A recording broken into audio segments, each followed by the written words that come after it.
ఎదురుగుండా కనబడుతున్న ఆడపిల్ల కంటతడి వంక పెట్టి కథ మార్చేసుకుంటే ఎట్లా? నిన్న కవిత అన్నటువంటి మాటలలో ఒక లాజికల్ పాయింట్ ఉంది. దేవుడి మీద ప్రమాణం, పిల్లల మీద ప్రమాణం చేస్తున్నానని చెబుతూ ఇది ఆత్మగౌరవ పంచాయతీనే తప్ప ఆర్థిక పంచాయతీ కాదు. ఇది చెప్పుకొచ్చింది కదా, ఆత్మగౌరవ పంచాయతీనే కరెక్టే.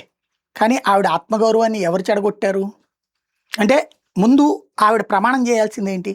నేను మా నాన్న ముఖ్యమంత్రిగా ఉన్నప్పుడు 5 పైసలు డబ్బులు సంపాదించలేదు, ప్రభుత్వాన్ని అడ్డం పెట్టి సంపాదించలేదు, నా దగ్గర ఉన్న ఆస్తి అంతా కూడా ఖచ్చితంగా నేను కష్టార్జితమే, సినిమాలో చూపెట్టినట్టు పేపర్లు వేసినో లేకపోతే కనుక చెమటలు చిందించి కూలి పని చేసి డబ్బులు సంపాదించాను, లేకపోతే ఇదిగో ఈ వ్యాపారం పెడితే ఇంత వచ్చింది, ఏడాదికి 10 కోట్లు 50 కోట్లు వచ్చింది, మా నాన్న కంటే మా అన్నయ్య కంటే కూడా నేను డబ్బులు సంపాదించగలిగే అంతటి వ్యాపార నైపుణ్యం నాకుంది, ఈ వ్యాపారం చేశానని చూపించమనండి.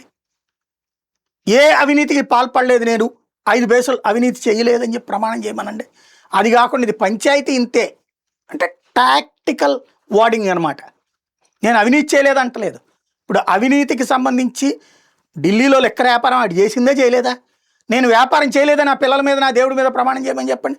లెక్కర వ్యాపారంతో నాకు సంబంధం లేదని, లెక్కర వ్యాపారంతో నేను మీటింగ్ చేయలేదు, ఏ మీటింగ్లో కలవలేదు, మాగుంటి వీళ్ళెవరితో కలిసి నేను వ్యాపారం చేయలేదు, సౌత్ ఏదైతే వింగ్ అన్నటువంటి పేరుతో చేసిన లెక్కర వ్యాపారంలో నేను ఏ పెట్టుబడి పెట్టలేదని చెప్పి ప్రమాణం చేయమని చెప్పండి. ఆ పిల్లల మీద నన్ను దేవుడి మీదన.